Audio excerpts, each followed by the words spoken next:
ಅಮೆರಿಕದಲ್ಲಿ ಭಾರತೀಯ ಯುವಕನ ರೀಲ್ಸ್ ಹುಚ್ಚು. ವಿಶ್ವಯುದ್ಧದ ಸ್ಮಾರಕದ ಮುಂದೆ ಡ್ಯಾನ್ಸ್ ಮಾಡಿ ಗಡೀಪಾರು ಭೀತಿಯಲ್ಲಿ ಮಧುರಾಜು.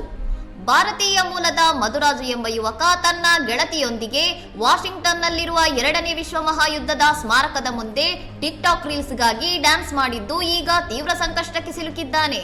ಸುಮಾರು 4 ಲಕ್ಷ ಅಮೆರಿಕನ್ ಸೈನಿಕರು ಹುತಾತ್ಮರಾದ ನೆನಪಿಗಾಗಿ ನಿರ್ಮಿಸಲಾದ ಈ ಪವಿತ್ರ ಸ್ಮಾರಕದ ಮುಂದೆ ಅಸಭ್ಯವಾಗಿ ಡ್ಯಾನ್ಸ್ ಮಾಡಿದ್ದು ಯೋಧರಿಗೆ ಮಾಡಿದ ಅವಮಾನ ಎಂದು ಅಮೆರಿಕನ್ನರು ಆಕ್ರೋಶ ಹೊರಹಾಕಿದ್ದಾರೆ.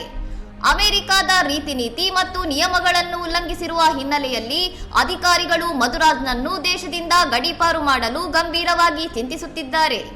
ವಿಡಿಯೋ ವೈರಲ್ ಆಗುತ್ತಿದ್ದಂತೆ ಎಚ್ಚೆತ್ತ ಅಧಿಕಾರಿಗಳು ಮಧುರಾಜ್ ಜೊತೆ ಡ್ಯಾನ್ಸ್ ಮಾಡಿದ ಮಹಿಳೆಗಾಗಿ ಹುಡುಕಾಟ ಆರಂಭಿಸಿದ್ದು ಸಾಮಾಜಿಕ ಜಾಲತಾಣಗಳಲ್ಲಿ ಈ ಜೋಡಿಯ ವಿರುದ್ಧ ಟೀಕೆಗಳು ವ್ಯಕ್ತವಾಗುತ್ತಿವೆ. ಗೊತ್ತಿಲ್ಲದೆ ತಪ್ಪು ಮಾಡಿದೆ ಎಂಬ ಕ್ಷಮೆಯಾಟಗಳು ಅಮೆರಿಕದಲ್ಲಿ ನಡೆಯುವುದಿಲ್ಲ ಎಂದು ನೆಟ್ಟಿಗರು ಎಚ್ಚರಿಸಿದ್ದು, ರೀಲ್ಸ್ಗಾಗಿ ಸಾರ್ವಜನಿಕ ಸ್ಥಳಗಳ ಘನತೆ ಕೆಡಿಸುವವರಿಗೆ ಇದೊಂದು ಪಾಠವಾಗಲಿ ಎಂದು ಆಕ್ರೋಶ ವ್ಯಕ್ತಪಡಿಸಿದ್ದಾರೆ. ಇನ್ನಷ್ಟು ಸುದ್ದಿಗಳಿಗಾಗಿ ನೋಡ್ತಾ ಇರಿ ಸೌರಂ ಟಿವಿ.